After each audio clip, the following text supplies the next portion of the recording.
There's one thing that will forever change the way you sleep, and it's the softest 100% organic cotton sheets from Boll & Branch. You'll fall asleep faster, wrapped in the most luxurious comfort. You'll never sleep hot again with sheets that feel breathable to sleep in. You'll experience the purest softness on night one and feel your sheets get even softer with every wash. Discover the difference with 15% off your first set of sheets at bollandbranch.com with code CUMULUS. Exclusions apply. See site for details.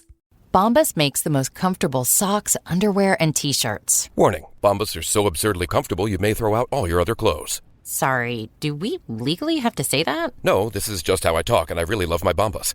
They do feel that good. And they do good, too. One item purchased equals one item donated. To feel good and do good, go to bombas.com/listen and use code LISTEN for 20% off your first purchase. That's BOMBAS.com/listen and use code LISTEN at checkout. Will they find a home? Sponsored by Geico. Steve is intrigued by the paranormal. Otherworldly spirits really make a house a home, you know? Janice has different taste. I'd like my house to not be haunted. Compromise is tough, but these two won't have to compromise when they bundle home and car insurance with Geico. It's easy, and they could save even more. In the end, Steve and Janice found a renovated Victorian that's only haunted from 9 to 5. Okay, wife's home. I gotta bounce. Bye, Steve. Bundling without compromise at geico.com. Hi, this is Tom from the Bob and Tom Show, and today's a little special event for me. This is going to be a podcast, an interview with a couple of guys about a very specific subject. If you're interested in the history of the ABA as it merged with the NBA, this is kind of a cool story.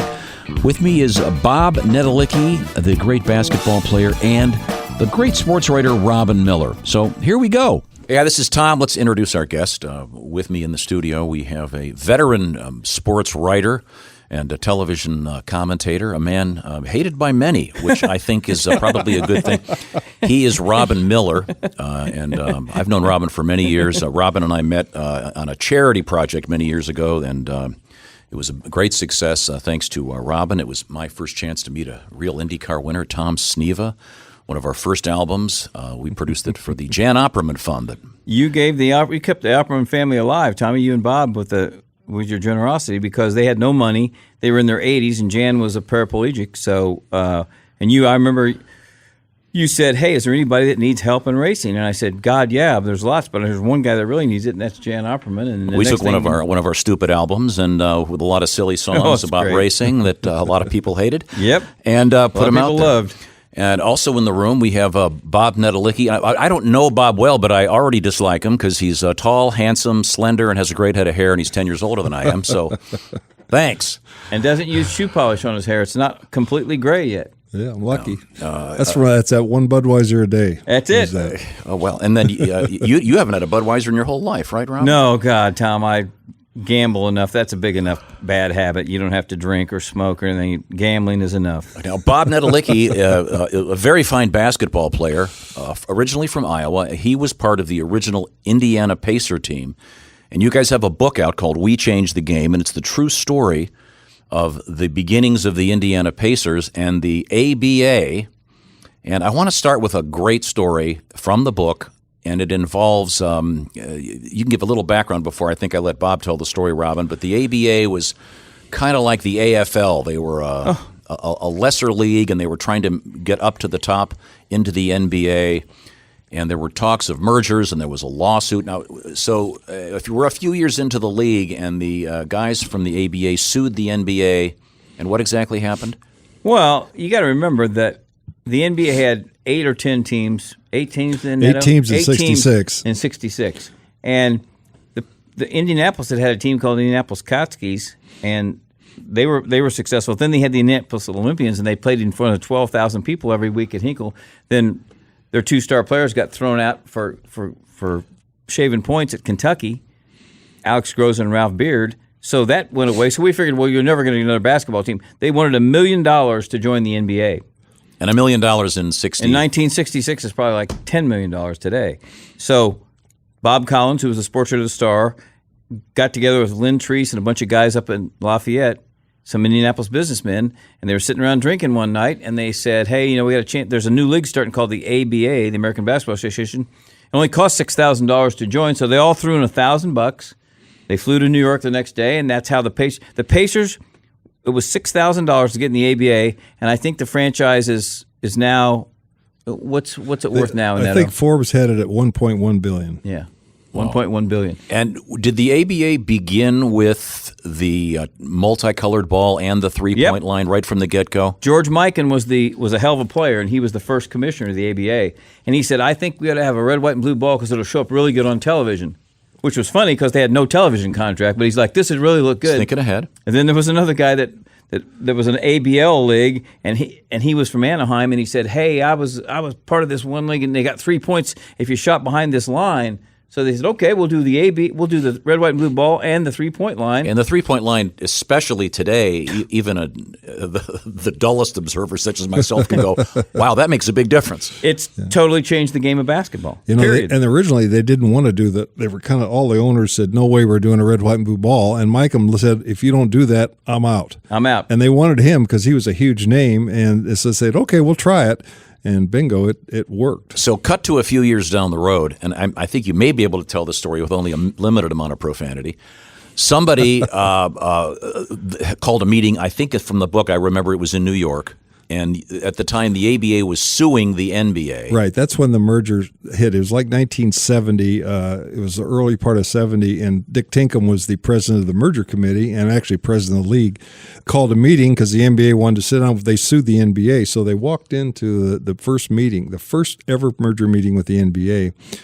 And they walked in the room, and Ned Irish, who was the head of their committee, was he from the Knicks? He was with the New York Knicks, right. Big time guy. Yeah, he was one of the part owners, and he was a big shot in the NBA. And Tinkham walked in, and to quote Dick, he said he walked in, and Irish stands up and says, quote, and actually one of our chapters is named this. He says, the first word spoken was, which one of you assholes is Tinkham? That's the name of our chapter. I think it's a great chapter. And Dick kind of went, that be me. Yeah. And he said, well, let me tell you something, Tinkham. First of all, we don't like being sued. And he said, if there is a merger, I'll tell you two things that will never, ever happen.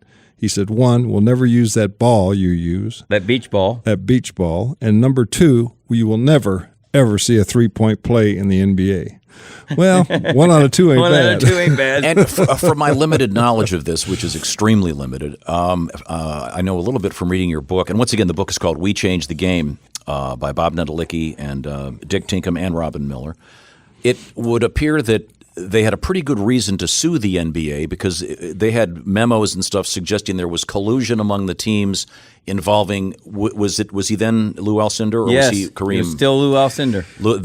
They conspired to make sure he didn't go to the ABA. Right. Is that correct? And somebody with the Celtics, I don't know who it was, but had leaked this memo that they were pooling all their money together to get Lou Alcindor, which was an antitrust lawsuit they could do.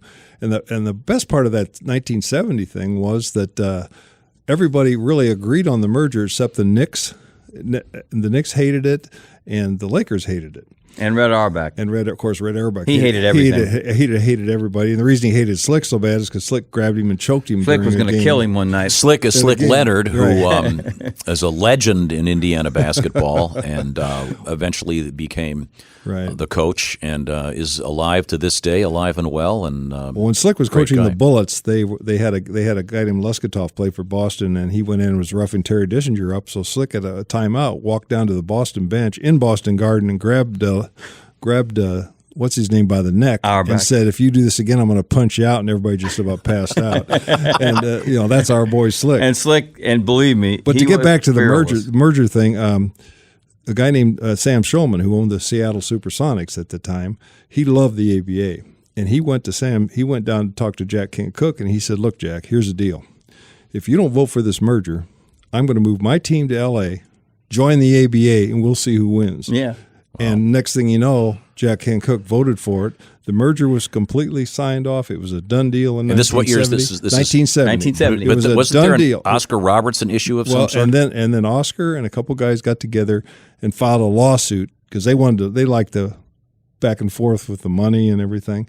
And the lawsuit held the merger up for like 6 years. It took 6 years then to get the merger. And what makes me angry is had that merger gone through, we wouldn't be worrying about our pension thing. Right. We'd all been in the NBA. And let me explain what you're talking about right now. One of the issues is that when the ABA merged with the NBA, there are a number of players now who are probably in their 70s and 80s. Most of them are. That don't have a pension. And they were kind of promised a pension. And what exactly happened with what that? happened was in the merger meeting, I was a player rep back then, and I got out the year before, but I was informed everything. And they had a meeting in Hyannisport, and the two things holding up the merger, the 4 teams wanted to go in, but the Player Association said, you have to agree to 2 things. And the one thing was any player that has a no-cut contract that doesn't get picked up by a new team, you have to pay it. They said, okay, we'll do that. And they said, and another thing, all the players that have 3 years or more in the ABA will qualify. You have to fund them into the NBA pension plan. And they agreed to that. Well, 30 years later, when I went, about 10 years ago, and I went to check my pension, they had never done anything. They'd never funded it. And you have a problem. All the owners that back then are dead. There's a statute of limitations, and the loss, it would take 30 years in a court to do something. And it's a darn shame. And the reason we're starting at this is 10 years ago, they went back to the guys like Bobby Leonard, pre-65 guys. There was no pension at all either. Even in the 40s, players in the BAA. And the NBA gratuitously, which was nice of them, gave those guys a $300 a month pension per year they played. So if you played 4 years, you'd get $1,200. It doesn't seem like much, but a lot of these guys don't have a dime. That's a lot of money. Where the NBA pension right now, if you played 5 years, would be $10,000 a month. Mm-hmm. It's $2,000. Yeah. And all we're asking for is, hey, just treat us the same. We're pioneers. Just treat us the same, because I've in my travels in the last 10 years, I've seen guys literally living in cars that were good players. And Jim Ligon, that played at Kokomo, one of the great high school basketball players, was living under a bridge when we had the ABA 20 years ago when we had the first ABA reunion. And I started this living under a bridge. We started campaigning for this thing with the NBA 10 years ago, and we had 92 guys eligible for pension. Now we have 100. We've had 90 guys die in the last 10 years. You said 92. You had 192. 192, excuse me, 192. Now we have 100 left. And we've got, I know 2 more right now that have, one of them has leukemia and the other one's probably not going to live another month. The cool thing is Bob Costas has really been helpful with Neto, trying to push the NBA to do the right thing. I mean, Costas he's a big ABA guy, and we've actually got a hold of the Player Association, who pays half the money, and they're for us. The current NBA Players Association would be happy to help you. We've talked to the lawyers, and they said, I've talked to Chris Paul, and he's on board. You know, he's a really nice guy. But it would cost, now the NBA next year is going to make around $14 billion, okay? And they sell our merchandise. It would cost the NBA to fund our pension, their part, less than $1 million a year. Wow. I would think that with there's a lot of billionaires that own these teams that are very generous people. I would think that they would this would and the be owners, a 1-hour meeting. I think it's just, I don't think people know that much about it. And, they don't. And hopefully this summer with our Dropping Dimes, which part of our book goes to the foundation, Dropping Dimes, which helps the ABA, the attorneys there have agreed to do all the legal work for us for free. Bose McKinney downtown and Scott Tarter. And I know Scott is going to speak at the Player Association meeting in June, and I think Silver and everybody will be there. But he's got a great case to present, and the cost is minimal. And like I say, it is a finite number. 10 years from now, it'll be done. I hope I'm around, but you never know. But there's guys a lot older than me. I mean, there's guys like Cincy Powell's 79, and some of these guys are in ill health, and it's a shame. But the larger point is that the ABA really did change everything. Oh, yeah. Particularly everything. the three-point That's what our book says. And interestingly enough, you mentioned that Bob Costas was a big fan. Was he a fan when he was living in St. Louis? Was he in high school then? No, he I think he graduated from Syracuse, and his first pro job was he was the voice of the St. Louis Spirits of St. Louis, the ABA. Right. So he was an ABA announcer. That's how he started. And, the Spirits of St. Louis. Isn't there some weird thing about whoever owned that team, they folded it, but they still get paid by the NBA? Their deal was the greatest sports deal in history. All Back time. then, they, instead of taking the $3 million that they were buying these people out at, they took $1 million cash and 1/7 of the 4 teams' television revenue in perpetuity. So far they had $300 million from the teams, and last summer the NBA, they filed a lawsuit because they weren't paying them on the TV rights for cable and everything else. The NBA wrote them a check for $500 million to settle that deal. And then they finally settled it. Right? And they've agreed that they can buy out, but they still haven't bought it out yet. They're still getting paid. That's a pretty good deal. It's a pretty good deal. but the players that are now elderly and built the team are getting zero. Nothing. That's Here's sad. the thing, Tommy. Who may I ask who is getting all that St. Louis money? Well, the guy, and they're really good guys. Two owners. One of them was named one of them, Ozzie Silna and Dan Silna. Ozzie passed away a year ago, and I talked to Dan at the reunion. He helped buy the rings. And then their attorney gets a piece of that action, and more power to them. Yeah, but if you're getting a check for $500 million, wouldn't you throw $1 million toward the guys that made you the money? I think Bob has talked to him about that, and I think they may be receptive about that. But the thing of it is, also the NBA is very charitable. They're good people. They give away $200-300 million a year to charity, and so does the Player Association. I mean, to give $1 million to the guys that were pioneers. You see, everybody thinks that, I go somewhere and somebody will say, "Oh, man, what are you doing all the millions you made playing?" Yeah. Hey, I was the highest paid player on the Pacer team the first year. I made $16,000. $16,000, baby. You know what the per diem was, Tommy? $7 a day. That was in the book. Now, in all fairness, $7 a day back in '67. Well, it was, but they flew commercial. But Tom. 16,000, and now an average player is making 16 million. Of course, inflation wasn't 1,000%. I mean, it wasn't 100,000%. But you guys were also inventing an entire new sport, really. Yeah. Well, the great thing about the ABA was it was just such a Wild West show. Nobody knew who was going to make it. Teams folded and were moved within, the first 2 years. We had all kinds of different franchises going all over the country. Everybody flew commercial. You got $7 a day per diem. There were. Can I mention something else that's in the book that made me crack up? There's a scene. One of the guys goes, "I couldn't believe it. At halftime, there were guys smoking cigarettes and drinking in the locker room." That was the guy named Peter Carey who became the sports editor at Sports Illustrated. He came to town to do the very first story in the ABA that Sports Illustrated was going to finally acknowledge him. The name of the story was "Big Hit in the Funny League," and it was a picture of Neto doing a finger roll into the basket. It was back on about page 40. So Peter Carey came to town, and Mike Storn, who's the general manager, said, "Hey, Miller, I want you to take this guy with you for 3 days. Take him to lunch, dinner, take him to practice, take him to the games, get him to know everybody." So we hung out, shot around at practice, we just went all over Indianapolis. Well, I asked Slick, I said, "Can I bring this guy in at halftime of the game?" Slick says, "I don't care." So he walks in. The first thing you do, you open the Pacer door, and you can't see because of the smoke, because Roger Brown's smoking, George McGinnis is smoking, Darnell's smoking. And then Neto and Roger and Mel they were deputy sheriffs, which is a frightening thought if you think about it, because they all had a license to carry a gun. So they got their holsters on at halftime, and they're quick drawing each other. And Peter Carey from Sports Illustrated goes, "What in the hell is?" He goes, "Are they doing this for me, my benefit?" No, I said, "No, this is pretty much the way it is every night." That's why Earl Monroe was a free agent. He came here. They were going to sign him, and he came in the locker room and walked right in right when Mel and Roger were drawing on each other. Scared him to death. The guys, it's Bob Netolicky and Robin Miller. The book is called "We Changed the Game." I read it yesterday. There's another scene in there in which, one guy whose name I'm forgetting right now, from Detroit, Reggie Harding eventually ended up getting murdered by his best friend in some kind of weird drug deal, and I guess he was this incredible player, but he wouldn't show up for games and very unreliable. Neto got to be his roommate a couple times. Tell Tommy what he wanted to go. Who's the shooter? Who was the shooter? That he had to room with him one night. Jimmy Rail. And he eventually went and slept in the lobby because he had a loaded gun. He kept pointing it at him. Jimmy woke up and heard this clicking noise, and he turned the light on. There's Reggie pointing the gun at him. 9mm pistol. And he said, "No, it was a 38." Was it 38? Yeah, and either one will kill you. Each one will work real good. Yeah. And he said, "Hey, Rail," he says, "I hear," he was kidding him, of course. He says, I hear you don't like black guys." And Rail said, "Oh, no, hey, let me see that gun, Reggie." And he took it and he unloaded the gun and said, "Now you can have it back," and went back to sleep.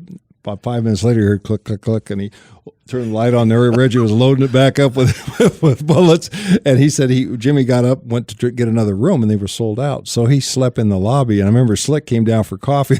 There's his player. There's one of his starting guards. Wow. And am I correct in saying he was an incredibly good shot? Oh.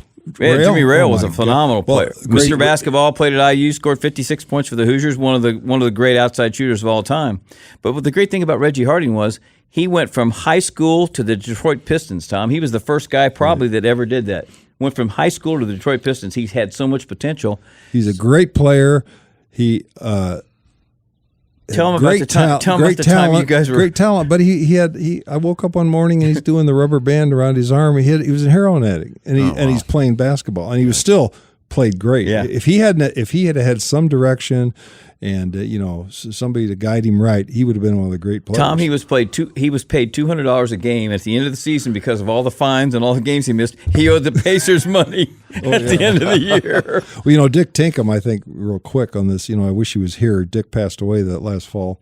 But Dick's the emphasis on this whole book. I used to go over to his house, and one day he was laughing. He was reading some book somebody wrote about the Pacers, and he said, everything in this book is not right.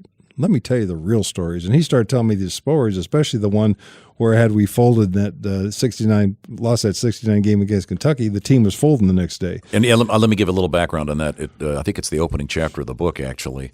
There were some cash flow issues with the team, and as I understand it, nobody knew that, including the coaches. Mike Storn. Mike Storn, the general manager, and Slick, the coach, did not know. They kept it, but the idea, if I'm recalling the story, they had to win this playoff game in order to have some more playoff games just to get enough cash flow to make their payroll. Yes.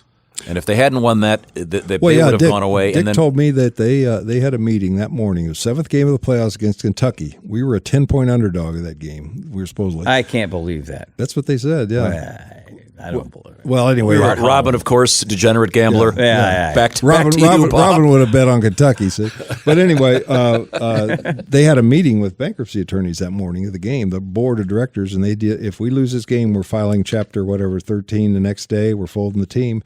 Now, had they folded the team, they'd be able to fold it. Yep. If the Pacers go down, Tommy, that's the end, because the Pacers were the cornerstone of the league by then. And there was also a couple other instances where Dick told me that in Minnesota that one time when the Denver guy was going to fold the team, and he took him in a bar at 10 in the morning and got him really ripe and kept the deal going until they had another owner coming in to buy. And some of the stories are just it wouldn't happen today. It wouldn't happen today. To put it in a little bit of perspective, in the last few months we've seen in the world of professional football, a league started out by some people with some substantial amounts of cash, and it looks like it's over. Gone. In 2 months. Yeah. So you and there are many other, the XFL, the USFL. That's obviously a different sport, but getting these leagues up and running is a huge deal. I wanted to touch on a little bit of Robin's background. You started writing about the Pacers from day one. Is that right? Well, I was 18 years old when I got hired at the Star, and I was answering score phones. Did you even go to college? I flunked out of Ball State. And he looked like he was 12. And I looked like I was 12. So I kept telling our How did you get a gig at the Start? No, I was just answering the score phones. Wow. When the gamblers would call in. That's how they found out who won the I used to think, who cares who won the Brown-Harvard game? Jesus. Oh, they're betting on it. So one night half of the sports department called in sick because they were all drunk. So I went over to the sports department, the main office, and answered the phone and took some basketball games, and they were like, "Oh, you can do this." And I said, "Well, I was a sports editor in my high school paper. That's what I want to do. I want to be a sports editor." They're like, "Okay." So I don't think I was ever officially hired, but I just kind of hung in there. So then I turned 19, and our sports editor, Bob Collins, was a big Pacer fan, and I started going out on my days off doing features and things like that. And Mike Storn, who was the general manager, was like, Christ, this guy's writing all these positive stories about us. So he said to me, "Why don't you take your days off and go on the road with us? And I'll get you your own room, and we'll pay your expenses, and you can go," which is, you think about it now, I was 19 years old. I mean, it was like buying free PR. I mean, it was every story I wrote was this glowing tribute about a player or something. But he was pretty smart because he's like, we'll get more publicity with this. We'll take this kid along with us. Did he know that you had a pretty solid, forgive me for saying this, moral core? And that you were not a drinker? I would think the average 19-year-old would have been so corrupted. No offense, Mr. Bob Netolicky. We tried. They tried. Because you're a non-drinker. Right. But you got to remember the ace in the hole for me was the players were. When we think about it, I'm almost 70. We're not that much old. I mean, Mel and Roger and Neto, everybody was. It seemed like they were 15 or 20 years older than me, which they were only 5 or 6 years older. But like Neto said, I was 12. I looked like I was 12. I was a virgin. I was clueless about everything. And between Roger and Neto and Mel and Slick, I learned how to. I grew up pretty fast, but I had my own room on most of the road trips. And I gave him a great nickname. Yeah. Can we say it on the radio? Sure. Jimmy Olsen, cub Jimmy Olsen, reporter. cub reporter. Okay. Oh, that's Superman. That's not bad. That's in the book. I thought it was going to be, Dickless or something. No. That didn't come till later. Okay, good. But I had my own room on the road. Well, the guys were nice to me anyway, but when they found out I had my own room, they were really nice to me. They were like, hey, listen, we need to borrow your room for a couple hours. Here's $5. Why don't you go see a movie? I saw a whole lot of movies when I was 19 and 20. But the thing that's so cool is about the Pacers, Tom, which will never happen again. They flew commercial. Everybody hung out together. When the game was over, everybody went to the bar together, and they went to the restaurants together. And the coach and the players, there was no color barrier. There was no cliques. Everybody was buddies, and it was so cool to see because then they became the ABA's power. They were the force to be beaten every year. And Slick was the catalyst because they had talent. When Neto was first started, they had talent, but Larry Staverman was the coach, and he was a nice enough guy, but he just didn't have nobody really respected him. True, Neto? I mean, really? No. And Slick came in, and, he's like... There is a great story in the book in which, as I understand it, there was an open tryout. And Indiana being a basketball mecca, 200 guys showed up, and I understand. I guess Slick put him through. Was it Slick that put him through the thing? And they were right because Slick wasn't the coach yet. Nope. He was guesting. Someone asked him to come, and guys were barfing on the court. And I guess none of those guys actually made the team. One guy showed up in cut off bib overalls. So Slick goes, "How are we going to get rid of all these guys?" So if you missed, they had layup lines. If you missed a layup, you were cut. If you threw up, you were cut.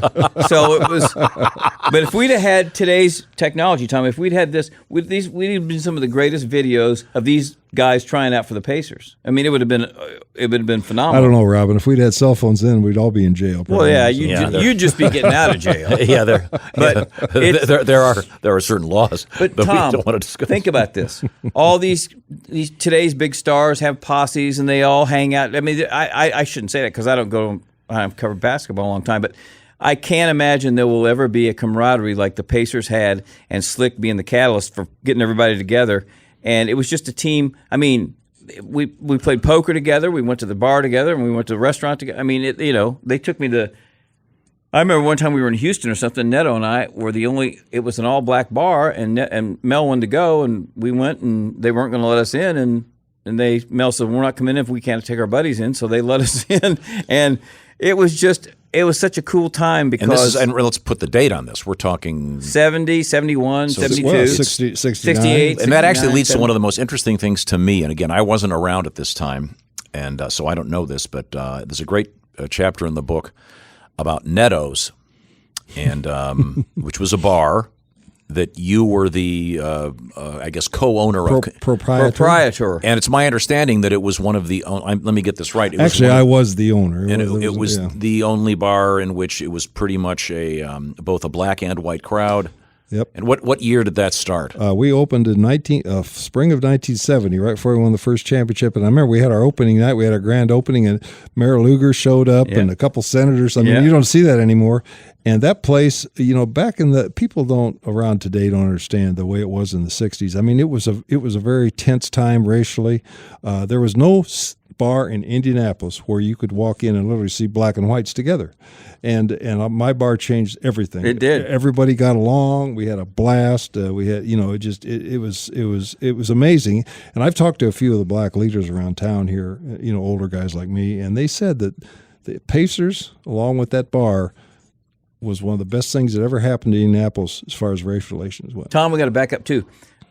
And any lifelong resident of Indianapolis, like I've been, all we ever had was the Indy 500. Now we had the Indianapolis Indians, but they weren't. I mean, they were our team because they'd been there forever, and Victory Field, Busch Stadium. We had a cool ballpark, but we didn't have anybody that we really got behind. The Pacers were the very first team that Indianapolis ever decided. And when they won the first championship, it was like, this is our team finally. I mean, it was the very first time Indianapolis got behind a sports team and stayed behind it. We should point out that Hinkle, of course, is the basketball, great legendary basketball arena on the Butler campus, but the Pacers were at the Coliseum, famous for the Beatles playing there, among other things. Right. And the Coliseum has been, the Coliseum has been completely redone. Yeah.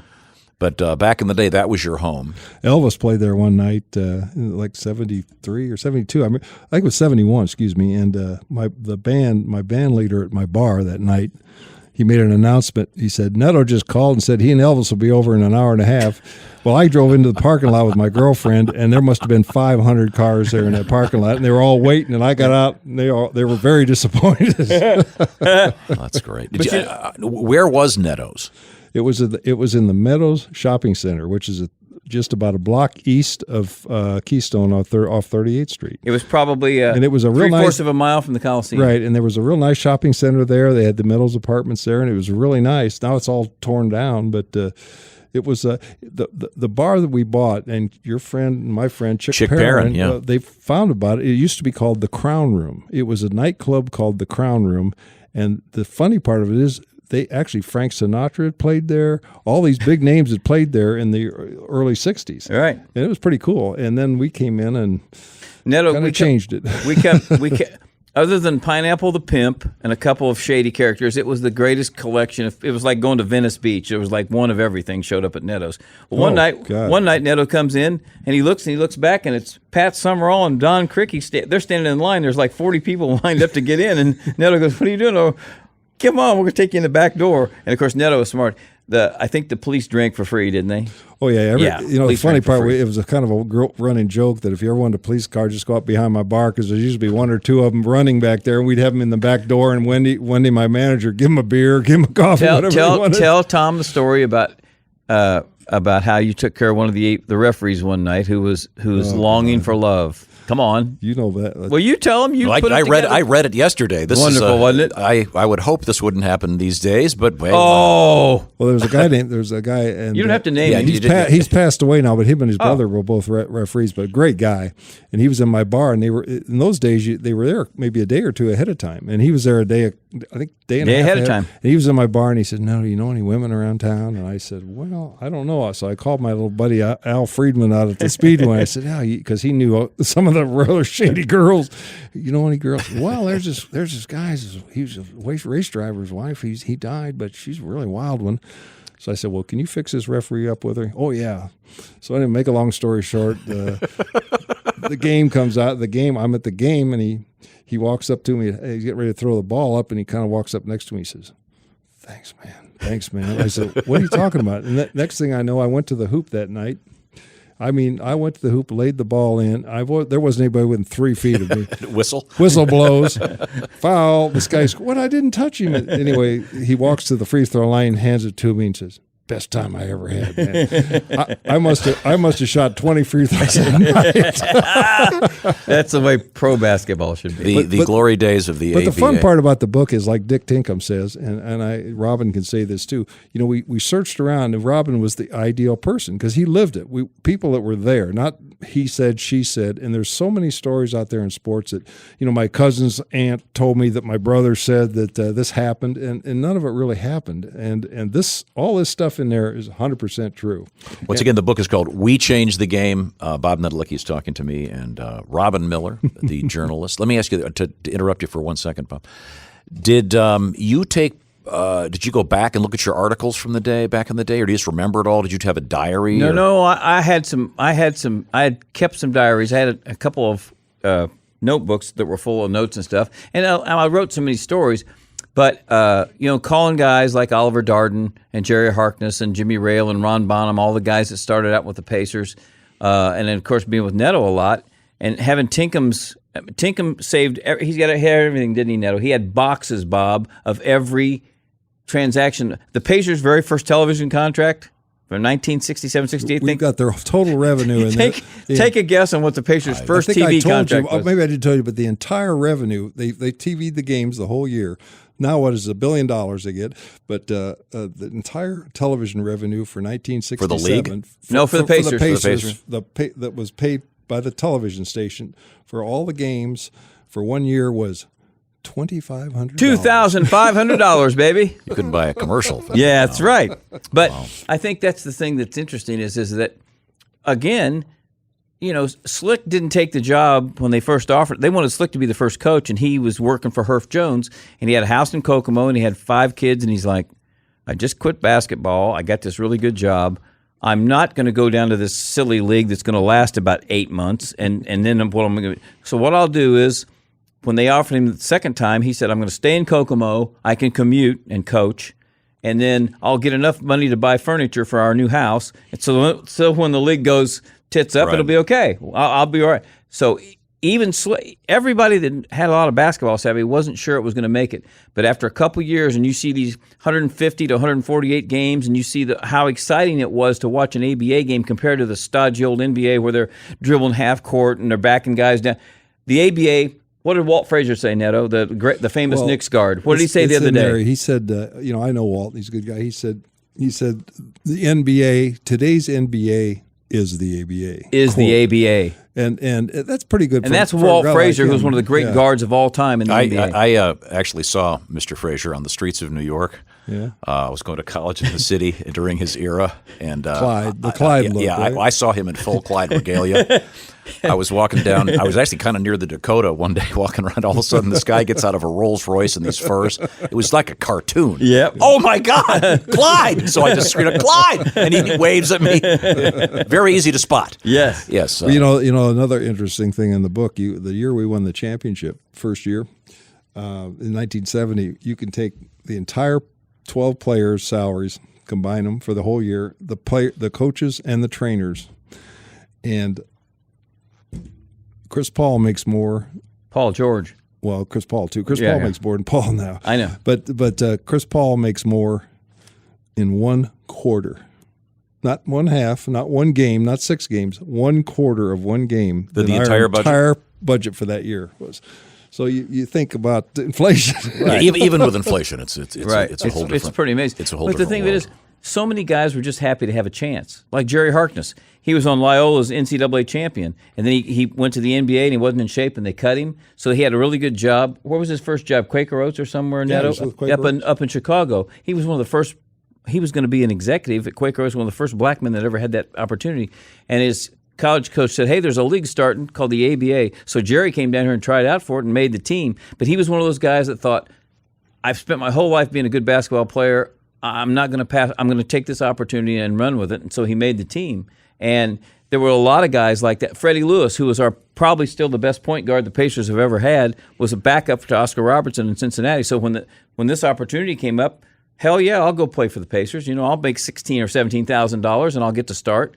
But they took a chance because, there'd been all these different leagues tried to start and they never made it. So the ABA, they're thinking, well, is it going to make it or not? But I tell you what, there was a buzz about the American Basketball Association. HBO did a special, which wasn't bad, was it, Neto? A few years ago. Yeah, HBO did a pretty cool one of their special about best ones. Interviewing some of the guys that were still around that when it started. And Pat Boone owned one of the teams, and Pat Boone was like, he won one of the first championships, I think, with the Oakland Oaks, and he was like, it was so much fun to go to a game because the ABA was the first one that had girls dancing during timeouts and stuff, and nobody, it was a fun league, and the NBA, there was nothing fun about the NBA. When the merger finally happened, why only 4 teams? I don't think that number one, they wanted $3 million to get in, and a couple of the teams had folded, didn't have the money.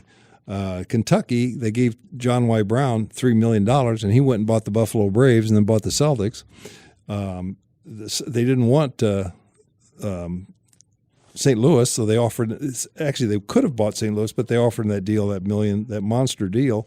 And really, in 2 of the teams, San Diego had folded, and some other team had folded. I don't know who it was, but and the Nets and the big market cities came. Whoever had the money got in. How many of the guys on the teams that folded ended up in the NBA after the fact? Do you remember? Tons. Well, it's like quite a few. Well, the first All-Star game in the NBA, out of 22 players, 11 of them were ABA guys. That was what was great. The very first after the merger, half of the NBA All-Star team was ABA guys. And the guy that led the league in steals was Don Busey. Yeah. But I mean, when they first saw Dr. J, Tom, when they very first saw him in the NBA, and then you had Spencer Haywood, and you had Connie Hawkins, and Mel, and Roger, and Neto, and when the Pacers played an exhibition game, they had just won the championship, and the Knicks had just won the championship. They played the first exhibition game here between the ABA and the NBA at the Coliseum. It was packed, and the Knicks won by 2 or 3 points. But after the game, I remember doing a story with Walt Frazier and with Slick played the bench the whole last quarter. Right, he didn't care. But Walt Frazier and Willis Reed both said after the game that's as good a team as we've played in a long. That these guys could obviously easily play in the NBA, and to have that endorsement from those guys who were the NBA champions. That was 1971. Yep, that's all you needed to hear. I'm talking with Bob Netolicky and Robin Miller, and Robin was a Cub reporter back in the day and covered the Pacers. You've kind of segued into, I don't know when, but you became a real expert in the world of IndyCar racing, where you made most of your enemies. Yeah, as a writer. Yeah, but I started racing myself in '72, and I was writing a column a week on racing for the Indianapolis Star, and I was lucky because I'd work 7 days a week in the winter, and then the summer I'd just go racing myself. So I'd cover IndyCar racing and go race my USAC midget, and there's nobody ever had a better life than I did. I got to cover the Pacers and the ABA, cover the Indy 500 for 35 years for the Star, be on pit crews. I mean, had some fun. It had a lot of fun, but it was those kind of days. When you see, like I always tell these guys now, if you just wish people could have experienced what the ABA was like for a writer or a player or even a fan, because there's nothing like it now. And I've kind of not brought up the most important aspect of this, in my opinion, which is with respect to the city of Indianapolis. There's a pretty solid argument to be made. If the Pacers had folded and there wouldn't be what's the next step? Market Square Arena? Market Square would never been built. Downtown would have been a little slower. There'd been no Colts. Certainly wouldn't have been a Colts. And I know Hudnut is the late great Mayor Bill Hudnut is featured in the book as well. And Luger and Hudnut they were instrumental in this thing going forward, because the Pacers had kind of 9,123 people, the most you could put in the Coliseum at a night, although they sold dollar standing room only, so they'd get almost 10,000 in there for a playoff game. They bribed the fire marshal. Right, and they played. They always had to lay.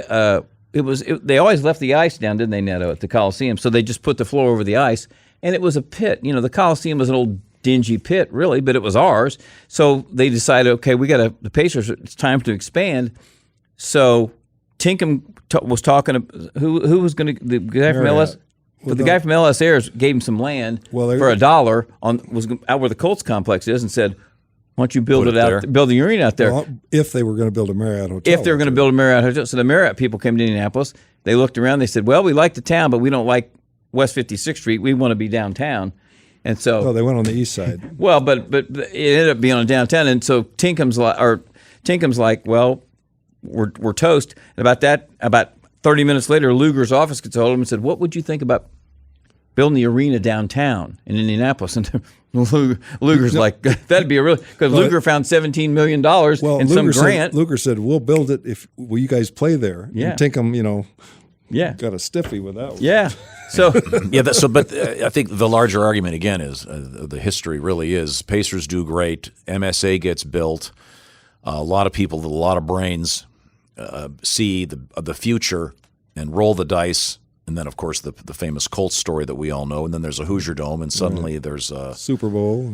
You got to give Hudnut humongous credit, because he built a stadium long before we had a team, and they were like, this will be your last term. You are done. You're going to build us a stadium. We don't have a team. What's pretty cool is before Mayor Hudnut passed and stuff, we got a statement from him in the book. We got a statement from Dick Luger in the book, which is from them, not just a writing. Well, I spent an hour talking to Luger. He was fascinating.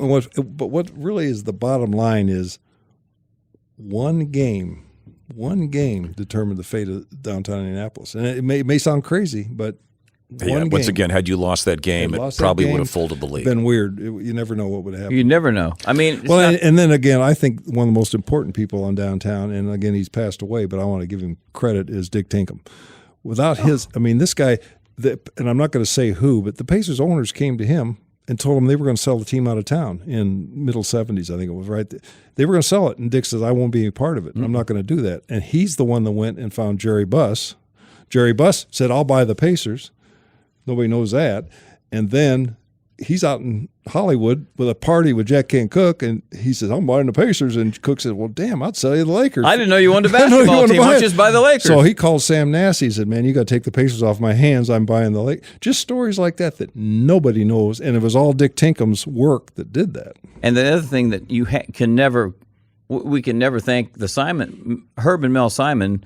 They came to the rescue because we were done. In the early 80s, it was over. When you guys came to town, it was over. They had a buyer from, I think, either Kansas City or somewhere in the Midwest. They had a buyer that they were going to sell the team to if the Simons didn't buy it. Were they going to move them?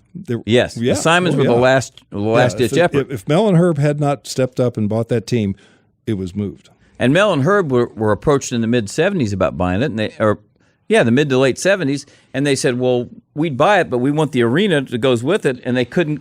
Whoever wrote the thing up, the arena was separate from the team, and we won't mention his name, but it was the one GM that didn't know anything about anything, and he gave Tucker. He sold the rights to the arena to try and get the hockey team, which they told him don't get a hockey team. But to make a long story short, when Simons said it, Tucker went ahead and gave the Simons the deal and made the deal work. Right, because Mel and Herb, I can remember the press conference like it was yesterday. They said, and Herb's really funny talking about it now. He says, God, he goes, my brother and I felt really cool that they came to us to save the team, and then we found out we were the last resort. But I mean, the millions of dollars they spent of their own money. Yeah, the Pacer franchise is worth maybe $1 billion now, but they've spent millions of dollars keeping this thing going. Back in the 80s when they put the curtain up and they only had 5,000 people because the team was horrible.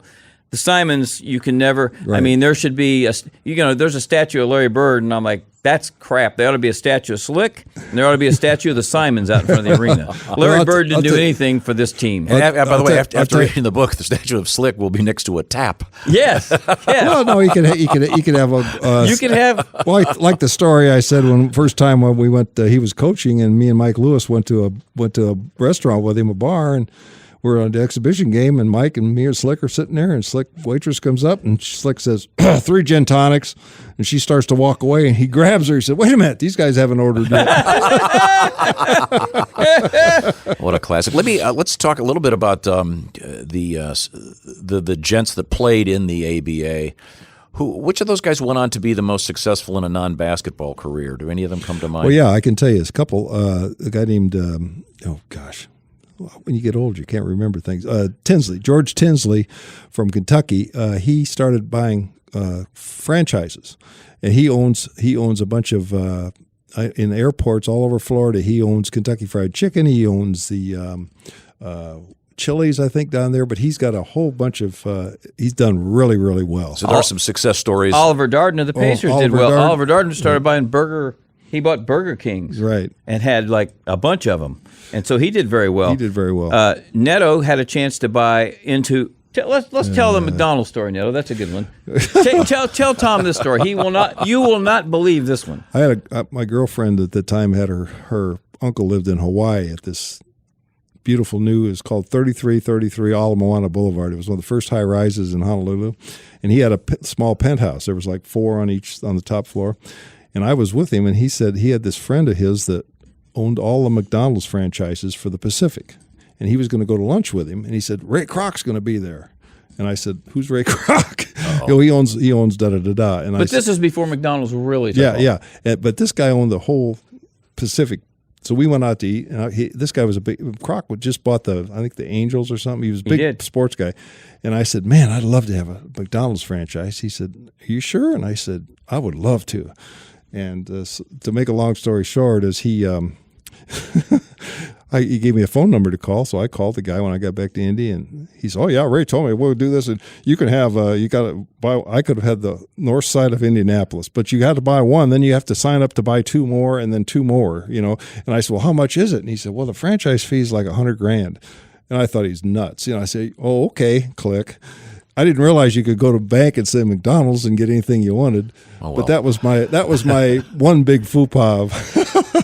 That not buying IBM when it was $4 a share. Well, But that's another story. We can do this all day. Oh, sure. Well, another food And he does. They had this building had just been built, and they had a 4,000 square foot penthouse that was for sale overlooking Diamond Head, and they wanted $72,000 for it on the brochure. Well, if you weren't so cheap, And you'd be rich. and he said, "You ought to buy it." And I said, "Man, that's 3 times my salary at the Pacers." But now, the long story short is, the guy called me years ago, and he said back right before he died, Elvis bought it when he was out there and paid like $4 million. Oh, sure. And that would have been 75-ish. Yeah, That's And probably worth a lot Oh, more. God, can you imagine? Out there, the real estate's crazy out there in Hawaii. Once again, the book is called "We Changed the Game," and it's a history of the early days of the Indiana Pacers and the ABA, told from a bunch of different perspectives. And there's everything happening in there. There's sex, drugs, and rock and roll. It was kind of cleaned up a little bit, Tom, to protect the innocent. Yes. But there's stuff a little saltier than we've discussed on the radio. Oh, yeah. But if you really talk to anybody that really knows basketball, and I've talked to NBA guys, the NBA back then, when I started here at the ABA, there was no television.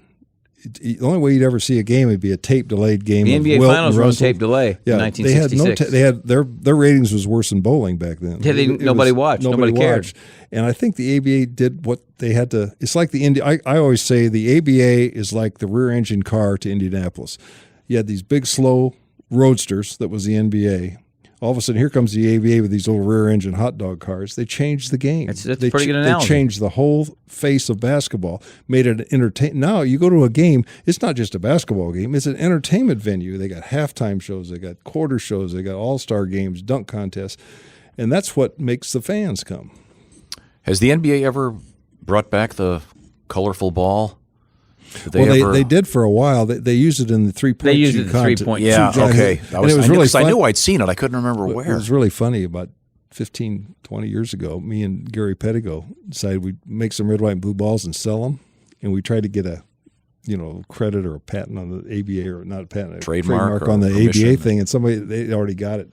But it was funny. That year we came out with them, the NBA went and changed the color. They went to green and white and blue instead of, but now they use the red, white, and blue one now. But they used it for the last shot in the three. That's the last ball in the three-point contest. Is there ABA merch out there? Is there a? Oh yeah, because I know in rock and roll these old T-shirts are worth a fortune. We were supposed to, the NBA players, they all participate in the merchandising. They all get checks, big checks every year for merchandising.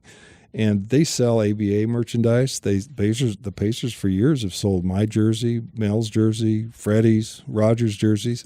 And, we're supposed to get enumerated. Now, I'm not going to sit and cry about it, but, that's why we feel that we're as part of the league and we should get at least a little a little pension plan, something to help these guys out. Because there's a guy, I won't mention his name, but he's a really good guard for Kentucky. Played 5 years. He got in a car accident about 10 years ago. And he is paralyzed on his left side, lives with his aunt, doesn't have $2 to rub together. He played 5 years. Now, $1,500 a month is nothing to these guys now, but it would be a life changer for him. Mm-hmm. And that's why I think, hopefully they'll be a little more compassionate than they've been. You'd think so. Yeah. On a much lighter note, today basketball, one of the big deals is shoes. Oh God! Did you? I'm guessing you didn't have a shoe. Were you guys all wearing the same shoes? We got one of the first shoe deals ever with the Pacers, and Robin was part of it, believe it or not, because he was our cub reporter. We were playing in the first championship. We were playing in Los Angeles in 1970. The Lakers didn't make the playoffs that year, so we were it out in L.A. A guy named Ernie Severin, who was the honcho at Adidas, came to us and said, "We got this new leather low-cut shoe. We'll make you guys a special kangaroo suede blue leather shoe. They're $200 a piece." And we were paying $12 for Converse, okay? We had to buy our own shoes, by the way, back then.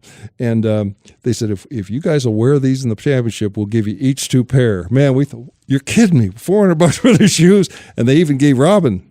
They gave me a pair. Gave Robin a pair. Blue, Tommy, they were blue suede, and they were the color. They were so cool. I know. I Scott Tarter's got my other pair. I never wore them, and he's going to put them in the museum downtown. But that was our shoe deal. We got 2 free pair. And I was talking to Artis Gilmore about a week ago because he was on this show, and Artis, we were laughing about that, and he said, "Yeah," he said, "when I went to the NBA, he said Adidas paid me $2,000." I said, "What, a game?" He said, "Nope, for the whole year." Whole year to wear the shoes. Well, times have definitely changed. Sure. These kids out of college, they're getting $10 million just to lace them up. Right. Once again, Bob Netolicky, former Pacer, and certainly considered to be a Pacer great. Robin Miller, former Indianapolis Star journalist, and currently doing some work with both NBC and Racer Magazine. And thank Racer God. Magazine. What about the players themselves? Who was the funniest guy in the ABA back in the day? Anybody come to mind on the Pacers? That Wendell Ladner and Steve Chubin. Well, I don't know about Ladner. He was just kind of intense. Like Wendell said, it was funny. Babe McCarthy said about Wendell. Wendell said something about. He said, "Well, Wendell, he doesn't know the meaning of the word fear." And Babe McCarthy's, his coach's reaction, "Yeah," and he didn't know a lot of other words either. Yeah. He went over. Dan Issel told me he was flying. They were flying into Washington D.C. one time, and they flew over the Washington Monument. And Wendell poked him and said, "Look, Dan, is that the Washington Monument? What do you call it? The Washington Post or something?" Like, yeah, there's the Washington Post. I'm going, reasonable. There was a guy who played for the Pacers named Steve Chubin. Yeah. He was thrown out of Rhode Island University for something we can't discuss, but it was not heinous. He was deported from Italy for he had a party one night and decided to burn his apartment building down. He was the most. I didn't know anything about women, but I watched him and I was in awe of. I mean, he was unbelievable because Neto used to do really well with it. Neto never lit anybody a cigarette or bought any girls drinks or anything. They just flocked to Neto, and he was the most hated man on the team because these guys would spend all night buying these chicks drinks and they leave the bar with Neto. So Chubin was I was so innocent. Chubin was just a charmer, and I remember one time we were flying and the guys were all playing poker. Everybody was playing poker, and Freddie Lewis and I I was making $111 a week at the Star, so after taxes it was like $64. So I was out of money by the time the thing taxied off the runway because Slick was called Slick because he's the best gin rummy player and best poker player I've ever seen. That's why they called him Slick. Wow. So we're flying somewhere and Chubin's saying to the guys, "Hey, you guys got any women in Miami? We're going to Miami." And nobody's even paying attention. Nobody even acknowledges he's talking to him. We get off the plane. And there is this vision. That's when you had to walk down the runway. There was no indoor boarding. We walked down the stairway thing? Yep. And at the end of this thing is this beautiful girl in a sundress with no bra. This is 1970 or 60. And she going, "Steve." And every one of the players grabbed Steve and said, "Hey." He goes, "Hey, you guys. Me and Jimmy Olsen are going to go have some fun." And I'm like, "We are? We're going to go have some fun? Jimmy Olsen's going to get the call." Wrong. Jimmy Olsen went to about 4 movies that afternoon. Wow. But Chubin was, Tom, he was such a charming guy. I mean, he was such a likable guy. Funny, too. And he was funnier than hell. And, yeah, he was. Could he play? Yeah. Oh, yeah. He was a 6'3", hard-nosed little, he'd drive to the basket and stuff. And they got rid of him for a guy named Ron Perry, and the city wasn't very happy about that. No, they actually they had trade store signs. Yeah, they brought signs to the arena. My dad called the Coliseum and said, "I'll never go to another game. You got rid of Steve Chubin." He was the most popular Pacer. Even though he wasn't the star, he was such a likable guy. There's a very odd, I'm not sure we can share it on the radio. There's a story about a former Pacer. Again, I was right in the middle of that because I'm with Neto and Mel and Roger and this other guy, and we're going down to Mass Avenue to the Wishing Well to pick up this woman, and we're in Roger's Cadillac, weren't we, Neto, in the pink Cadillac? I think so, yeah. And this 6-foot bucks, she comes walking out, high heels, spiked heels, and these guys are all laughing, and I'm thinking, holy cow. She was beautiful. She was gorgeous. So she gets in, we go to Neto's in the Meadows, and this player starts dancing, slow dancing with her, and they're all snickering and laughing, and so I'm asking Neto, "What's so funny?" And Neto goes, "That's not a woman." And I'm like, "What?" I was 19. I was like, "What do you mean that's not a woman? She's got high heels and a dress. What do you mean she's not a woman?" And they're like, "Brother, that's a guy that wants to be a woman." Okay. This is in the early days. This is in the early days, anyone Tom. was really enlightened about the trans world. So okay. Neto rescues our hero, this guy, and this guy wants to fight him because he goes, "She likes me," and they're like, "No, we'll explain it later." So in the meantime, another guy who used to play basketball starts slow dancing with her, and she goes up. He wasn't a pacer, though. He wasn't a pacer. He goes up to Neto. He goes, "Hey, this chick's all over me. She wants to take me out in the car. Give me your keys." So Neto gives him the keys. He walks out the door. Neto locks the door behind him. There's only one window at Neto's, and it was this big 7-foot. And there was like 15 guys stacked on top of each other to watch. About 10 minutes later, he comes out of that thing like a mortar shell because he reached down to the promised land and didn't get what he thought he was going to get. Well, and he vanished for 6 months. We didn't see him for 6 months. He's out there screaming at us, "I'll get all you." And it was... So finally, Neto and Mel and Roger had set me down about midnight. And see if we'd had a cell phone camera. See? Oh yeah. Oh my God. But I finally kind of understood what they were trying to say, but went home very perplexed. No. Lola. Yeah, there you go. There you go. That's the best way to explain it. A different world. Yes. And different times, certainly. But again, every night was an adventure at Neto's. Every night. Pineapple the Pimp. Now, are there any memories of Neto's? Do you have any memorabilia? Do you have? I don't think I have too much. I've got some pictures, but not. I had the signs. Let me ask you this: whatever happened to them? Do you still own the trademark to the name? I don't think so. I never did would trademark Neto's T-shirts? Neto's in the Meadows with those. I think there'd be there might be a memorabilia thing for that. But I tell you, I do own the trademark for "We Changed the Game." That's right. That's one thing I do own that. Okay, I think I know in the world of rock T-shirts, the older T-shirts now are huge. Yeah, I would think for people who have listened to this podcast for this long, they're very devoted. Clearly, thank you for sticking with thanks us. for hanging in there. I think. Do you still have a Neto's logo? Yeah. Oh yeah. I've got some of those advertisements. I've got a few. I've got a few of the old ads they used to run. I got the picture of when we sponsored Johnny Parsons' sprint car. Mm-hmm. At Raceway Park. Yeah. I think that would be. Talk about cool. And that's hip. an idea. Tommy, if you had a Neto's T-shirt on, because only the really enlightened are going to get it. Well, and only the ones over 70, sadly, I think, because when we go out, if we go somewhere to eat. Invariably one or two people will say, "Hey, Neto, man, I love the Pacers." But so he's still recognizable. But it's if we went to, I don't know, when he goes to, sometimes he goes to the Pacer game and he'll go up to the suite and he'll talk to fans and stuff, and they kind of heard of him and things like that. But a lot of the new Pacer fans that are in their 20s and 30s, I don't know that they know anything about Mel or Freddie or Roger or George McGinnis. No. Yeah, well, I get that. I understand that. It's just that I'm in Neto. First of all, you look. I mean, you're still as tall as you were, very slender, full head of hair. You don't look you look a lot like yourself. Whereas no, he's aged. Whereas Robin and I look like we've been in some kind of serious accident. That's right. And we had a drunk plastic surgeon. Oh, that's right. We don't look like we looked in 1970. No, you had long, wild blonde hair, and I remember you riding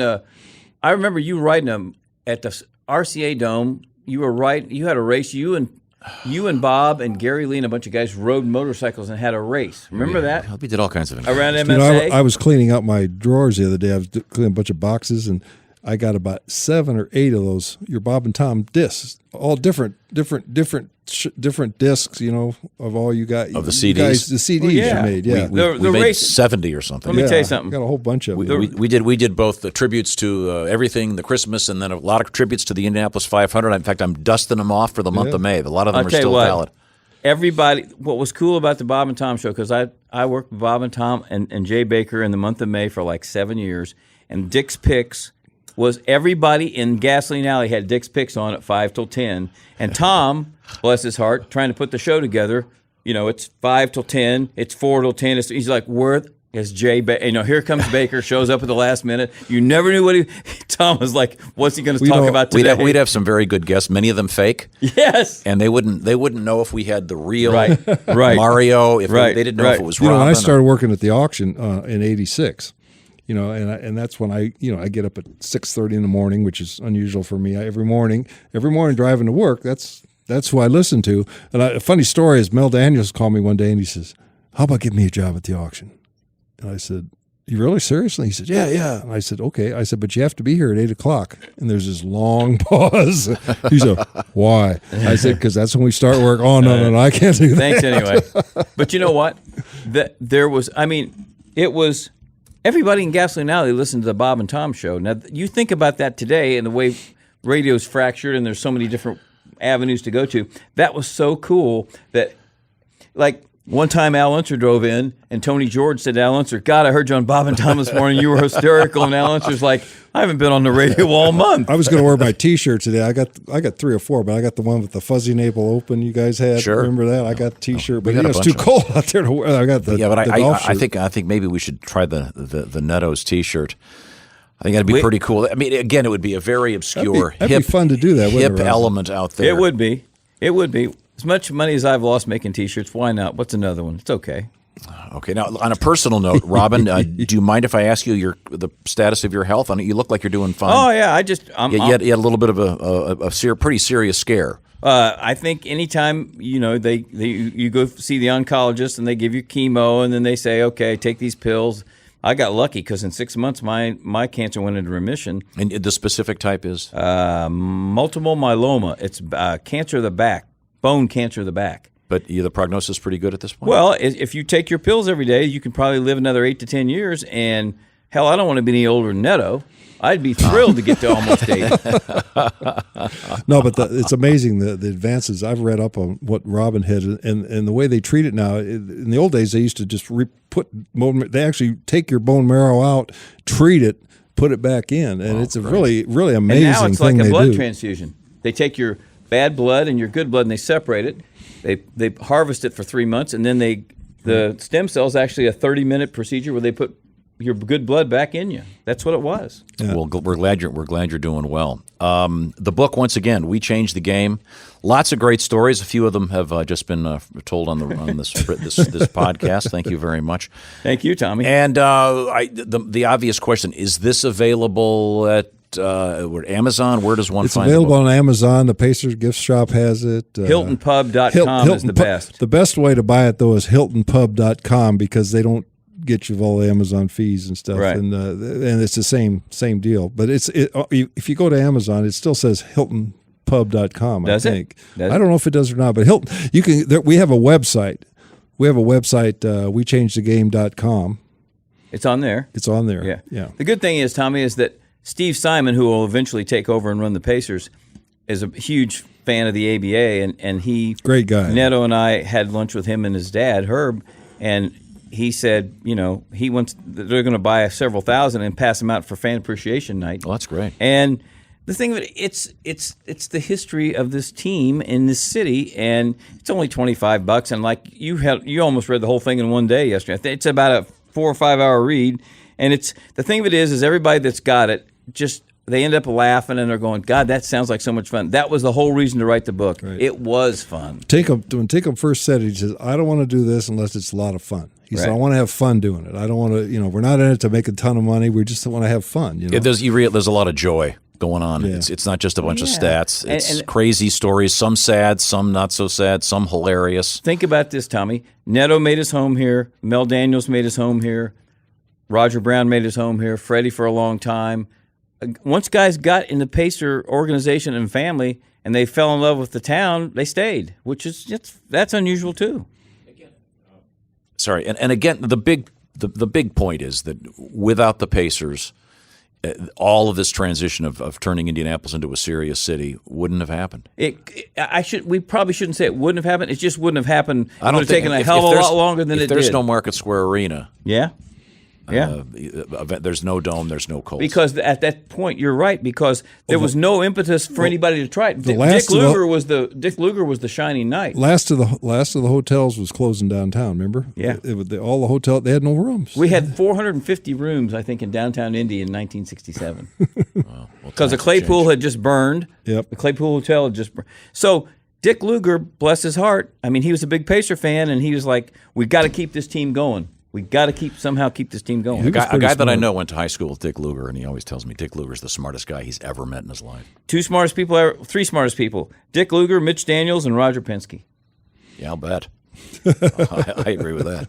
Are you on good speaking terms with Roger now? Sure. Good. I mean, you looking forward to the 103rd running of the Indy 500? Yeah, just because I think it's going to be just like last weekend. The great thing about IndyCar racing, Tommy, and you've been to enough races, we don't know who's going to win the pole. We don't know who's going to win the race. That's why you watch. It's not like, Kyle Busch wins every NASCAR race this year. Formula One's got 2 teams that win every race. IndyCar, Sato won last week, and him and Graham Rahal were on the front row, and Penske was in the back. I mean, Well, yeah, the kid the week before Herta. And then you have an 18-year-old Colton Herta wins at Austin, Texas. So we just got to do something about getting the TV rate. We got to get more people to try and watch this because the racing's really good right Moving now. to, or has moved to NBC.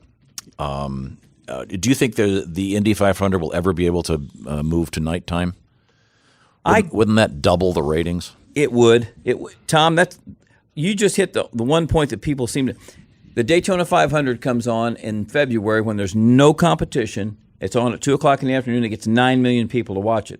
It took them an hour and 10 minutes to run the last 10 laps. And when it was laughable, it was not a race. It was a joke. Indy runs at 11 in the morning on Memorial Day. If it's a nice day on Memorial Day, you're going to take your family. Well, it changes to 12. 12. You're going to take your family. You're not going to sit home and watch television if it's a nice day on Memorial Day. So the one way you could probably get TV ratings is everybody's like, oh, you can't run Indy at night. And I'm like an old school guy, and I hate to see it. But if it doubled the ratings, I'd do it in a heartbeat. Yeah. Well, they've gradually, the old school guys have been getting outvoted. Yes. They moved Carb Day to Friday. Yep. A brilliant move. They shortened the They shortened the whole month of May. Yeah. Not literally, but they had to. And, when you guys first came to town, I mean, practice days were big and qualifying days were 100,000 people. I mean, you just... More. Yeah, you just couldn't even imagine how many people... Well, it was 30 days in May. We go out there every day. As soon as the thing's over, we play softball. Yeah. But you can't go back to that. But I guess my point is that a lot of people there are very bright, and they're looking at various things that could be done. I know I heard someone say, well, they couldn't get the crowd out safely in the dark. Oh, Christ. Well, I don't know. That seems like the thing is, I was talking to Mark Miles about light in the Speedway, and the bill for lights is astronomical. But, you sometimes you have to go, okay, what can we do? Indy there's still 200,000 people at the Indy 500. Can we, the last 3 years, the TV ratings have gone down every year. So hopefully NBC, bringing in Mike Tirico and Dale Earnhardt Jr. and Danica and promoting it like they have, are going to help turn things around. Not overnight, but I just can't believe that we're not going to have a better rating than we've had the last 3 or 4 years. And I think we could wrap up. Your favorite IndyCar drivers in the last, say, 50 years? Do you have, with respect to not necessarily their skill or just great personalities? Who do you like the AJ, most? Mario, Tom Sneva, Bobby Unser, JR, John Rutherford. But what you got with those guys are guys that will say whatever comes to their mind, just like you or him or me, and people don't do that anymore because they have sponsors and they're worried about somebody saying. I mean, Foyt to me, politically correct, Robin. But the great thing about Foyt is he's just, there's never been anybody like him, and he's so funny. And let's see, last month, and he tells it like it is. Well, like he wants to see it, like he hopes it is. The other, like a month ago, he backed his bulldozer into some quicksand. I mean, he's cheated death 100 times in and out of race cars. And Mario is just the most classy, as you know. He's been on your show. He's the best spokesperson. Him and Rutherford probably for racing. And this is the 50th anniversary of Mario's win. Yes, right, which is cool. It was 69. Because he's such a great ambassador, and he's so eloquent. And whenever there's a story to be written about somebody passing on or some breakthrough in racing, he's the first guy we call because he frames it so well because he's done it all. And Foyt's the same way. It's just that AJ's, he's and Bobby Unser will say anything. And he's so funny because, he believes it. So, that's even better. So Sneva was probably, those guys were all from the 60s. Tom was from the 70s, and Tom was he got in trouble sometimes because he always said what was on his mind and didn't really care if anybody liked him or not. I mean, that's kind of refreshing. You just don't see Bobby that Unser almost got me arrested a lot of times. I went around with him. He used to come to my bar, and I drove with him a few times, and he did one thing he would never do. He never stopped for stoplights or stop signs. Unless there was a car going across. I said, what are you doing? He said, well, there's nobody coming. And then I started doing it. And I thought, oh, my God, I'm going to get arrested because he never, if it was a red light, he didn't care. He'd right through it. And then, the rental car deal with him, when he got barred from renting cars. They couldn't rent cars from Hertz or Avis, him and Al Unser. Banned for 2 years. By the way, guys, that phone call I just got, guess who just called me? Bobby Plump. Bobby Plump.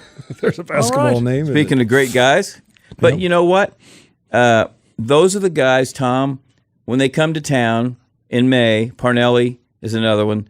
When they're gone, I don't know. That's it. Those are the gunfighters of our lifetime.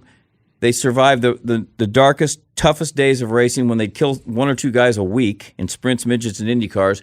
They all survived. They all became great drivers, and they're all still alive. And they're all just, when they come to Indianapolis and people just go, Parnelli's so funny. He's like, I can't believe everybody knows who I am. It's like Parnelli. But they still mean so much to people. And I don't. Scott Dixon's as good a driver as I've seen in the last 20, 25 years. He can walk into any restaurant in Indianapolis and nobody knows who he is. Hey, and that's kind of sad. He's also a great guy, by the way. He's phenomenal guy. I'll tell you a great Foyt person. story. Can you hear me? Yeah. I'll tell you a great Foyt story. This is back in the early 70s, or they had the Hoosier 100. They had a sprint car race. They have a sprint car race at the fairgrounds. 2 nights before the 500. What was it called, Robin? They had a midget race and they had a sprint car. Oh, yeah, race. the Holman Classic. The Holman Classic, whatever it was. Well, we were playing poker with Foyt in a poker table at the Speedway Motel, and some guy started giving him crap. Said, "Why aren't you driving your sprint car in the thing? Are you chicken?" Oh. And Foyt said, "What?" He said, "Are you chicken?" Well, next thing they know that he went in the other room, called Texas. They ran his sprint car up here, and he drove it. And I think he won either both. Both of them. Both of them. I think he won both features. But he said, "Well, I'll go get my car," and boom, he brings it up and wins both features, and then goes and those guys have. I admire them so much. It's a whole different breed. How is AJ Foyt's health? Good. He's 85 and he looks as good. He's put a lot of weight back on, but he looks really good. His color's good. Every day he's at the shop in Houston, or he's at his ranch on his bulldozers. He's got 4 farms now, 4 ranches now. And he just likes to bulldoze stuff around. He just likes to knock trees over and drive around. And so I'm trying to put a deal together for NBC that we're going to take Scott Dixon to Houston and have AJ show him how to drive a bulldozer, which I think will be fun. That's hilarious. Yeah. But again, Mario's still a spokesperson. He still drives for Firestone. He still drives the 2-seater at the IndyCar races. Uncle Bobby can't walk. He's in a 3-wheel cart now. His back is junk, so he can't walk. But his mouth still works. If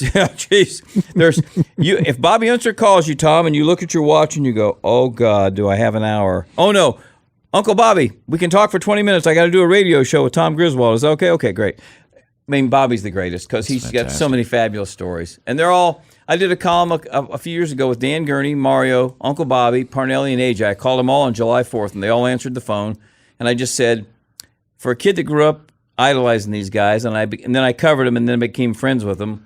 I said, I cherish it. Every time I talk to these guys, I cherish the moment because I know they're going to be here forever, and they're just special people. What do you say we take these mics out in the month of May, and maybe we can get 2 or 3 of them and have a 1-hour podcast, because this format allows people to really get loose and tell stories that they might not get, because a lot of the stuff probably hasn't been captured. You know where you Robin, you got to take them over to Charlie Brown some Friday. Well, maybe, but it's too noisy. Yeah. Bobby Unser and Parnelli, this is probably the last year they're coming. So if you come out there, we'll put something together with those, because I'd love to come out. Parnelli's the reason that Bobby Unser exists, because he brought him to Indy.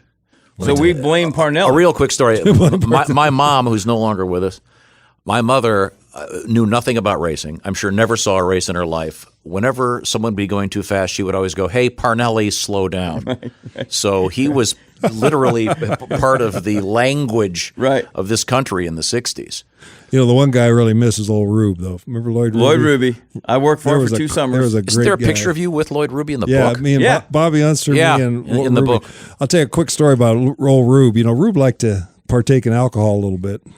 Like a lot. Only 13 or 14 hours a day. Yeah, and he would come to my bar, and the next morning he'd have to go out and race or qualify or just practice, and he'd be just after about 35 whiskeys, he'd be looking at me kind of funny, and finally I went up to him. I said, "Man, how do you drive those cars tomorrow when you feel like this?" And he said, "Well, Neto," he says, "what I do," he says, "I go out and take my warm up lap, and then when I come off of turn 4, I look down the straightaway. And if it's straight, I floor it. If it's all curvy, I pull in the pedal." Whoa! I worked for him for 2 summers on his pit crew, and I wasn't allowed to touch the car. And Rube, even though he'd be a little bit inebriated, knew that. So one night, we're changing the rear end up Michigan, which is a fast joint, and Rube comes stumbling about 11 o'clock, and he looks down and he sees me sitting behind the car, and he goes, "Robin's not supposed to touch the car." And I go, "Relax, Rube. I'm just handing him wrenches." So the next day he finished 3rd, so I went up to him after the race. I said, "See, he had nothing to worry about." But Rube, there's nobody that ever drank.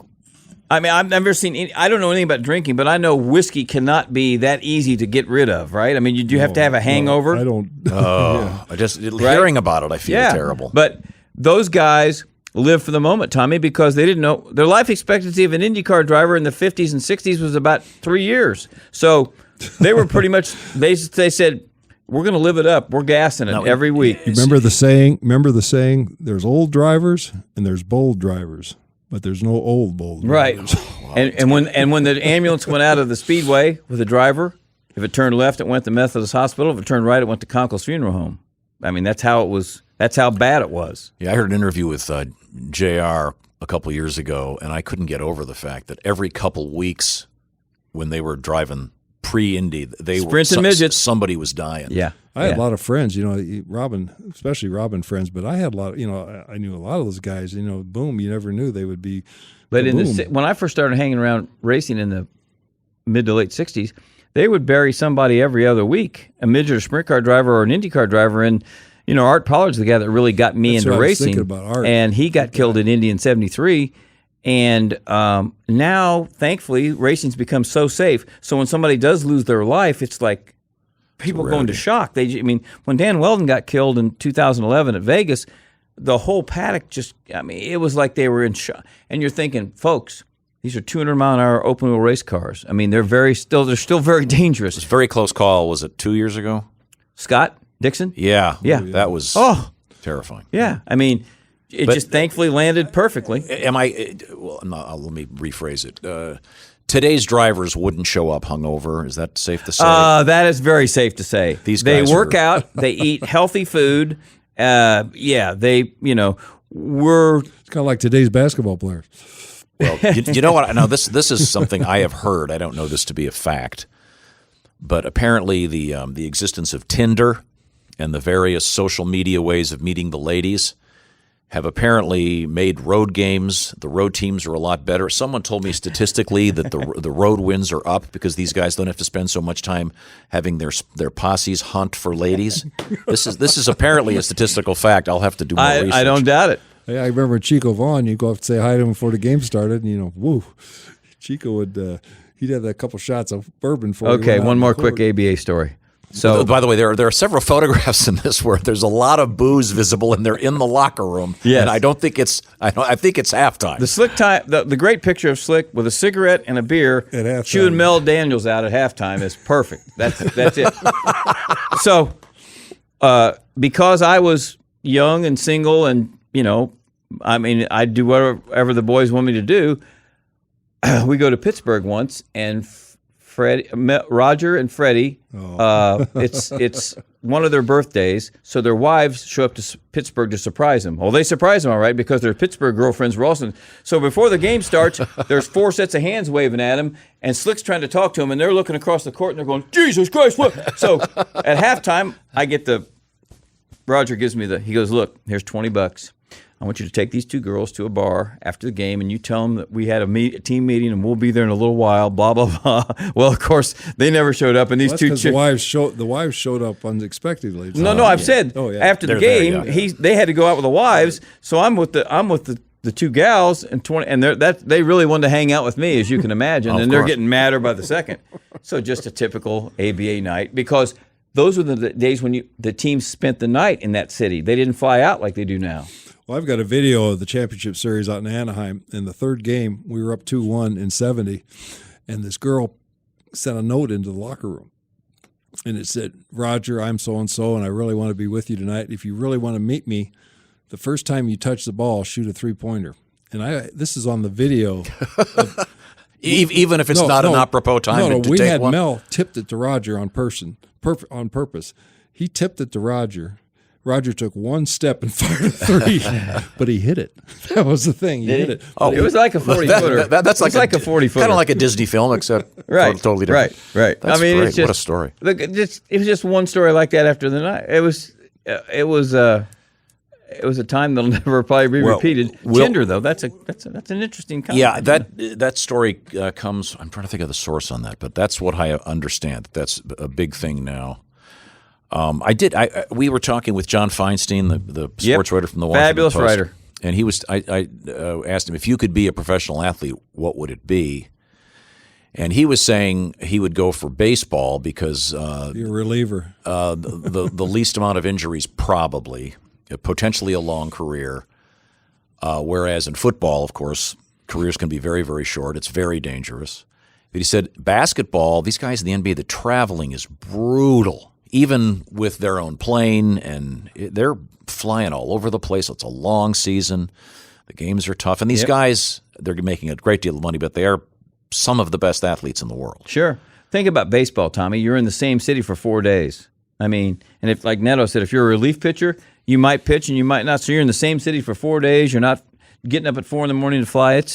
I think baseball would be pretty. Pro golf wouldn't be bad either if you're a good golfer. But I think the stress level of golf would be absurd. But your big injuries are calluses on your hands and maybe you hurt your back. Yeah. That'd be about it. How about you? Any sport you could do? Would you want to be a race car driver? Do you think you have that? Well, I mean, I wasn't off. I was just not very smart. I wasn't a very smart driver. I crashed too much. I took too many stupid chances. I think I had some ability, but you have to judge. Vince Welch is a good example. He's an announcer at Fox for the NASCAR, and he used to work at Channel 8. His son, Dylan, who's going to work with us at NBC in the second half of the IndyCar season, is a hell of a little race driver. Yet he got to a certain point in USAC and said, I'll never be able to make a career out of this, so I'm going to get into broadcasting. So that's what he did. And I just applaud that because there are so few people that can make it as a race driver. It's so unrealistic to think that can happen because it's so expensive. Well, I remember Scott Goodyear. I was out with Pettigo at the Speedway one time, and Scott Goodyear was looking at a couple drivers that they were testing up and coming. Right. And I'll never forget this. He was watching this one kid go through. It's supposed to be a pretty good kid, and his comment was, he better find another line of work. Yeah. Because you could tell. He just, when you get to that level, baby, you got to be. It's just that there's a lot of good race drivers, but there's a lot of guys that can drive race cars, and then there's very few racers that know how to win. That's the key. My specialty were 8 and 10 lap heat races because that's about all I could concentrate. I could be pretty good for 8 or 10 laps, but 40 or 50 or 100, that's what really separates really good drivers, the guys that can concentrate that long. I mean, and keep your focus and stay in the groove and don't ever.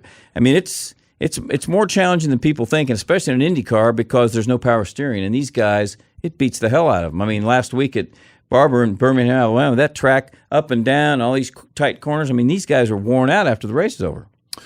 Okay, now you gave me your top 5 or 6. I'm not sure how many. If you had to say that the best technical drivers in the memory of you, since you've been covering it since whatever 1970-ish, I assume Rick Mears is up in that group. A.J. Foyt, Mario Andretti, Bobby Unser, Rick Mears. In that order? And well, not necessarily in that order. Just that Foyt could build his own engines, build his own car. I mean, Foyt could do everything, and he knew the inside of a race car. Mario would say, give me 2 clicks on the right front shock. Mario, he just drove guys like, how would you know that? And Bobby Unser was another guy. I'm a self-taught engineer, honey. That's what he used to tell us. We're like, we got it. You flunked out of the 8th grade, Unser. We understand that. But he was really savvy about a chassis. And Mears Rick was one of these guys that came out of desert racing and had this amazing aptitude to study what the car felt. I mean, Rick would come in after a lap and he'd tell him exactly what it was doing in each corner, and they were like blown away. So and then there are other guys like Gordon Johncock who couldn't tell you. Lloyd Ruby and Gordon Johncock could not tell you anything about a race car. They just drove the hell out of it.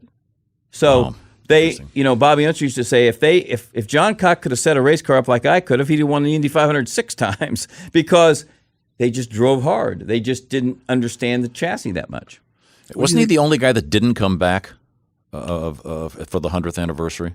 What was that all about? Well, it's a long, convoluted story. But we'll do that another time. No, Gordy's like, too many foreign drivers. I don't want to sit next to some foreign guy. I'm like, Gordy, we'll sit you next to a couple of Americans. Bullshit. You never know. They put me on them guys. I don't want to sit next to them.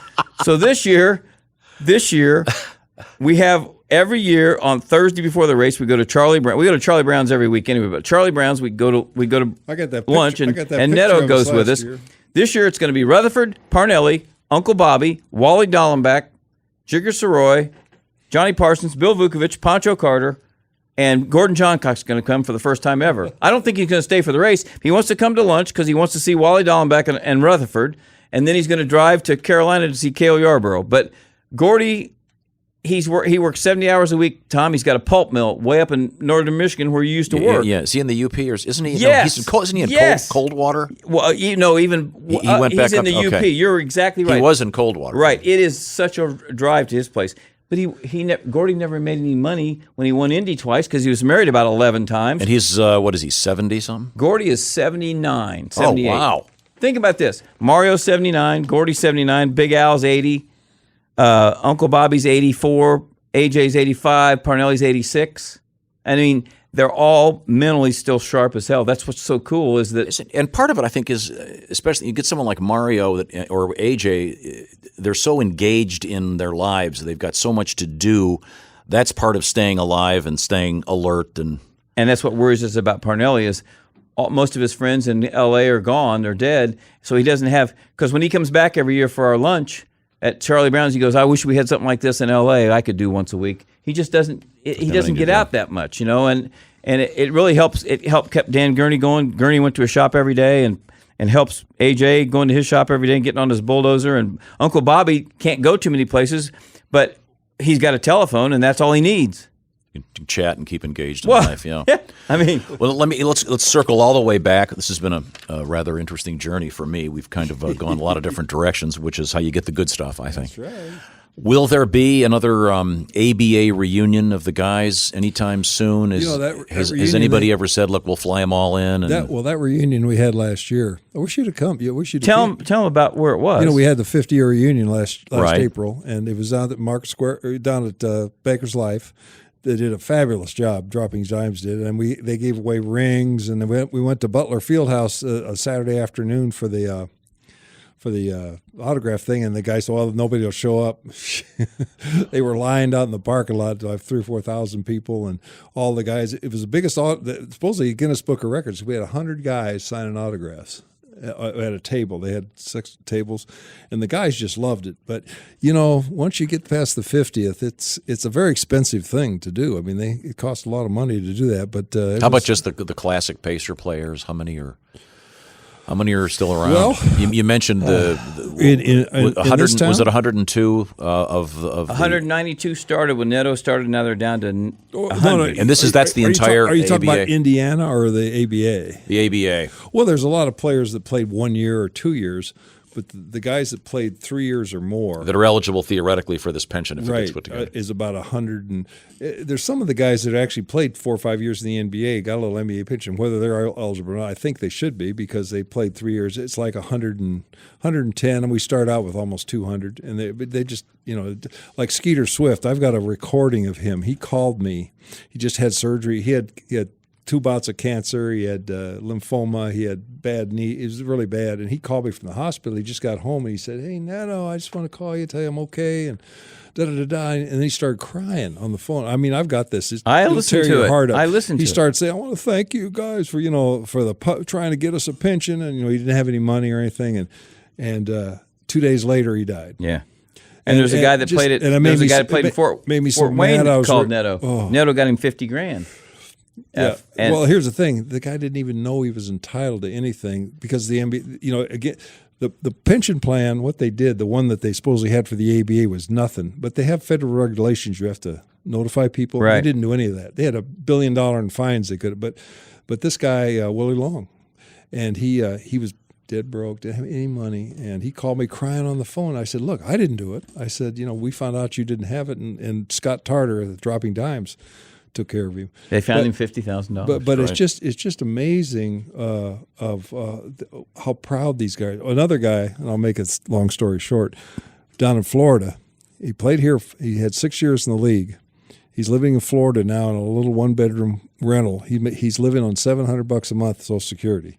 Played 5 years in the league. Well, the Dropping Dimes, all his teeth and his jaw was falling apart, and Dropping Dimes flew him up here. Steve Green, who's a dentist, got him some oral surgeons. Former IU player. They did about 15. It really fixed him up so he could eat and everything for free.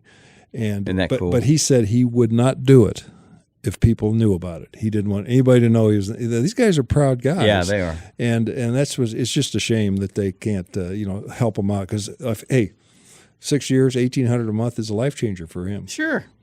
We've come full circle. Yes, we have. And once again, you could find out more about the glory days of the book. Is called "We Changed the Game: The Glory Days of the ABA." Just remember, Bob, or Tom, Bob. I'm used to it. Well, you don't look like you don't have a mustache. A chunk of proceeds of this book goes to the Dropping Dimes to help ABA players, and these are the guys that played 1 year, 2 years. Like they helped one guy didn't have the money to bury his daughter that passed away, which was really sad. How about that?